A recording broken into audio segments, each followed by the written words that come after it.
کریم صلی اللہ علیہ وآلہ وسلم نے ارشاد فرمایا کہ ایک فقیہ، ایک عالم شیطان پر 1000 عابدوں سے بھاری ہے۔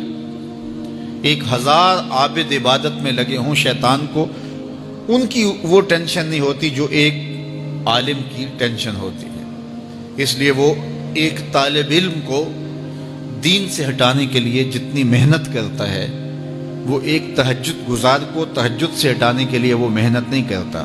ہمارے استاد فرمایا کرتے تھے کہ شیطان تخت لگا کے بیٹھ گیا تو کسی نے آ کے بتایا کہ میں 2 آدمیوں کے درمیان لڑائی ڈال دی ہے، تو وہ بڑا خوش ہوا، تھپکی دی اپنے چیلوں کو کہ تو نے بہت اچھا کیا ہے۔ پھر کسی نے آ کے بتایا کہ میں نے چوری کی واردات کروا دی ہے، تو اس نے اس کو بھی تھپکی دی۔ پھر کسی نے کہا کہ میں نے جو ہے وہ برائی اور بدی تک لوگوں کو پہنچا دیا ہے اور زناکاری میں لوگ میری کوششوں سے مبتلا ہو گئے ہیں، تو اس نے کہا واہ واہ تو نے بھی بہت اچھا کام کیا، اس کو بھی داد دی۔ تو مختلف لوگ آ کے اپنی کارروائیاں اس کے چیلے چانٹے بیان کرتے رہے، اور ایک آیا اور اس نے کہا کہ ایک طالب علم جا رہا تھا تو میں نے اس کو ورغلا کر کے جو ہے وہ دین کی راہوں سے دور کر دیا ہے۔ تو وہ پڑھنے جا رہا تھا لیکن اس نے اپنا رخ بدل لیا، تو وہ اچھل پڑا۔ تو باقیوں نے کہا کہ ہم نے اتنے بڑے بڑے کام کیے ہیں، یہ تو ایک معمولی کام تھا۔ اس نے کہا تمہیں نہیں پتا یہ کتنا بڑا کام کر کے آیا ہے۔ تو شیطان انسانوں کے روپ میں بھی ہوتا ہے۔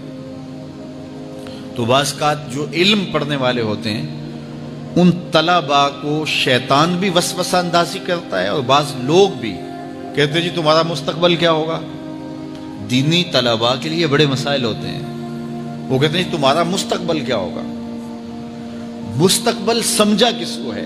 45 سال زندگی کل ہے، ٹوٹل جو زندگی ہے ہماری، یہ ایوریج زندگی نکالی ہے، کسی کی 60 سال بھی ہو جاتی ہے، لیکن ایوریج کہتے ہیں 45 سال یہاں زندگی ہے۔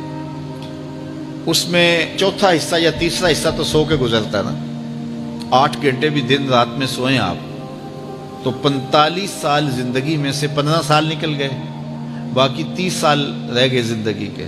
اس میں بھی 8 سال بچپن کے نکال لو۔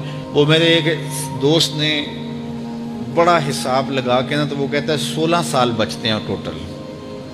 جب 45 سال ایوریج زندگی ہے تو جو زندگی گزرتی ہے بھرپور وہ 16 سال ہے۔ تو میں کہتا ہوں کہ 1 سال جو ہے وہ یہ سیلفیوں کا بھی نکال لو، یہ بھی ہر جو ہے وہ آدھے گھنٹے کے بعد 5 منٹ یہ بھی صرف ہوتے ہیں۔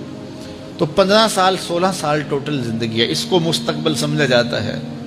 اصل مستقبل کون سا ہے؟ اللہم ان العیش عیش الآخرہ۔ میرے حضور فرماتے ہیں اصل زندگی تو آخرت کی زندگی ہے۔ تو ہم اگر مستقبل اس کو قرار دے دیں اور یہ ساری زندگی جد و جہد کی زندگی قرار دیں اور آخرت کی کھیتی میرے حضور نے فرمایا، تو پھر مستقبل کا تصور ہی بدل جاتا ہے۔ دیکھیے اس 10-15 سالوں کو 20 سال لگا لیں ان کو اچھا گزارنے کے لیے۔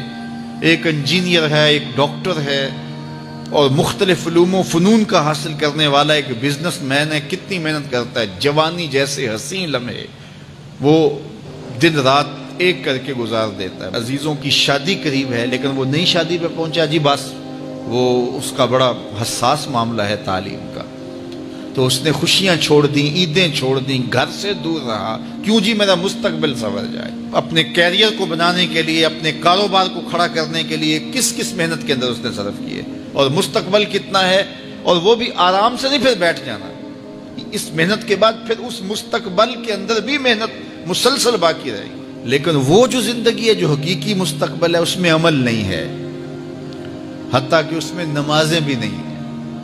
آخرت کی زندگی کے اندر ہمارے لیے نمازیں بھی نہیں ہوں گی، روزے بھی نہیں ہوں گے، پھر ٹینشن فری زندگی ہے۔ وَلَكُمْ فِيهَا مَا تَشْتَهِي أَنفُسُكُمْ، جو دل میں آئے گا سامنے پڑا ہوا ہوگا۔ یہاں تو حسرت میں زندگی گزر جاتی ہے نا کہ یہ چیز مجھے مل جائے، اور ملتی اس وقت ہے جب اس کی خواہش ہی ختم ہو چکی ہوتی ہے۔ لیکن وہاں جو آرزو کرے گا، ابھی آرزو خانہ ذہن میں ہوگی، ابھی ذہن سے دل میں اتر کر کے دل کو بے چین نہیں کرے گی کہ وہ خواہش پہلے پوری ہو چکی ہوگی۔ تو اصل زندگی تو وہ زندگی ہے۔ تو اس لیے شیطان یہ بہکاتا ہے کہ میاں یہ زندگی کیسے گزرے گی، بالخصوص طلباء کو، دین سیکھنے والوں کو، میں تو اپنے طلباء کو کہتا ہوں کہ میری زندگی اچھی نہیں گزر رہی، میں نے دین پڑھا ہے، میں دین پڑھانے کے کام میں لگا ہوا ہوں، تو کیا میری زندگی اچھی نہیں گزر رہی؟ میں تو مطمئن ہوں، اطمینان کی زندگی گزر رہی ہے۔ تو دین پڑھو، دین میں خیر ہی خیر ہے، دین میں بلائی ہی بلائی ہے۔ تو دین خیر کی راہوں کا سفر ہے۔